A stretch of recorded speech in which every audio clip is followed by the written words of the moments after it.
Good morning, good morning. Hello, my name is Julie. Welcome or welcome back to my channel. I may look like I've just gotten out of bed because I have. I've got a very busy day today, but I wanted to make some videos, so here we are. My name is Julie. This is Bookish Travels, where we discover days and explore books. We're going to be talking about this one today, and it's the new Anthony Horowitz, the third book in the Susan Ryland trilogy. I've got the other two up there and I'll show you them in a minute, but we're mainly talking about this book here. I really enjoy Anthony Horowitz, this series and his other series with the police detective and himself in the stories. But today, as I've said, we're going to be talking about these books here. And this has only just come out. I've been waiting a long time for the series to conclude. I think it's concluding with this book, but I don't really know. Now, what's really lovely about these books, especially the Magpie Murder ones, is that you kind of get two books within one. Now, Susan Ryland is an editor, and she always manages to get herself connected to some kind of murder or mystery or whatever. However, what I think is great is that when she's editing a manuscript, we actually experience the manuscript ourselves. So not only do we get the story of Susan Ryland doing her job and going out and about sleuthing and stuff, but we also get to read the book that she's editing, and I find that absolutely glorious. Anyway, I'm going to take you over there to my desk and we're going to investigate this book and those books a bit more. It's a chunky monkey. However, it's gorgeous. But before I show you, just want to say that it is part of these series. I reckon each book essentially can be read as a standalone. However, I've heard that this one spoils this one a little bit, so if you haven't read it, Magpie Murders is I adored this book. Not going to go too much into it because we're talking about this one today, but they are stunning books. I just wanted to mention that anyway. However, let's have a look at this glorious thing. I think this is a kingfisher. It says Marble Hall Murders. This must be the hall. It's got the moon there. I love the colours.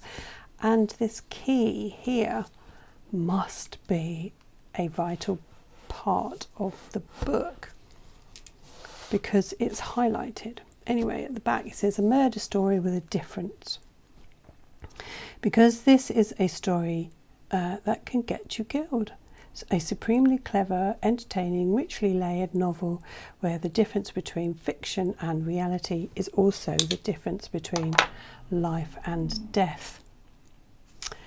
So, yeah, I like it that these books actually, when you open them out, like so, have a continuing sort of like story. So let's open it up.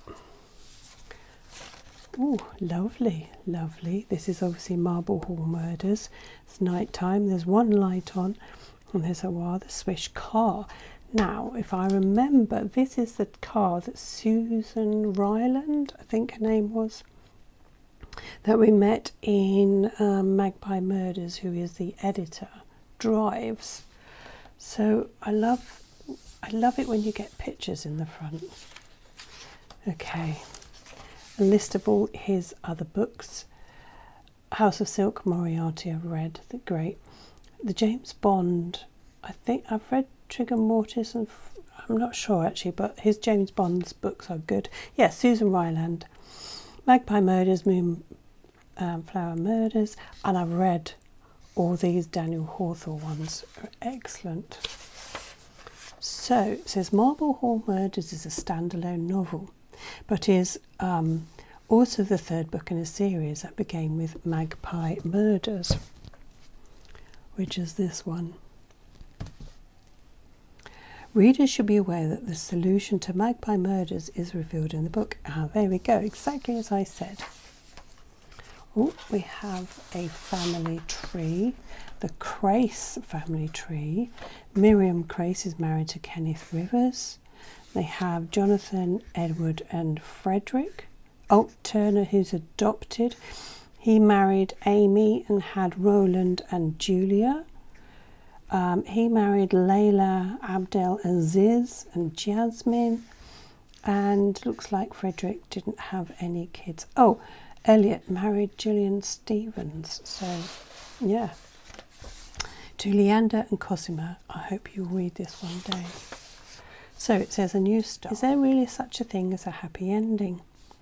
When I think about the books I've loved throughout my life, it's always the final chapter that's left me with a sense of completeness that has made my whole story worthwhile.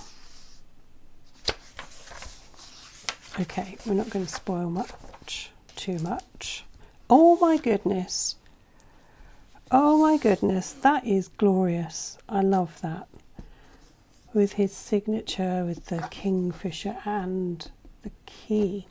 So what does it say here?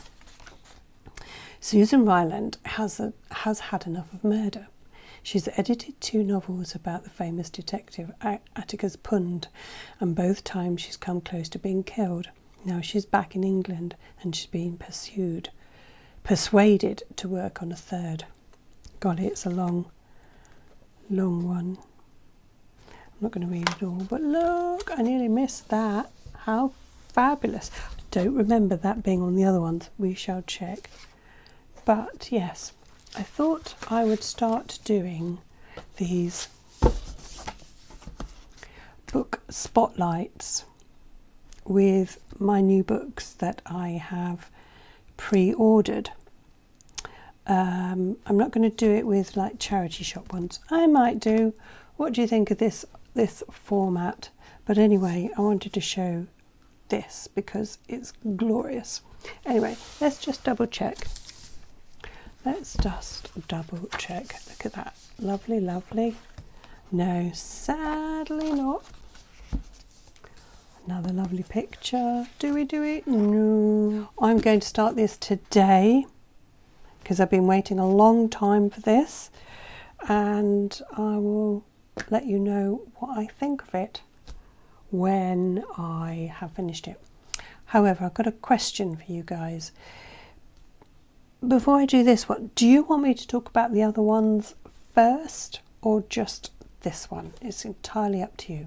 Anyway, put my specs back on. I wanted to try a little bit different with my recording, so let me know what you think of that. But don't forget to answer my question. Do you want me to talk about all 3 books or just this one? And yeah, really excited to get into this story and find out what happens. So thank you for watching. If you like what you saw, please do come back for more. And yeah, I will see you in my next exciting video. See you later. Bye.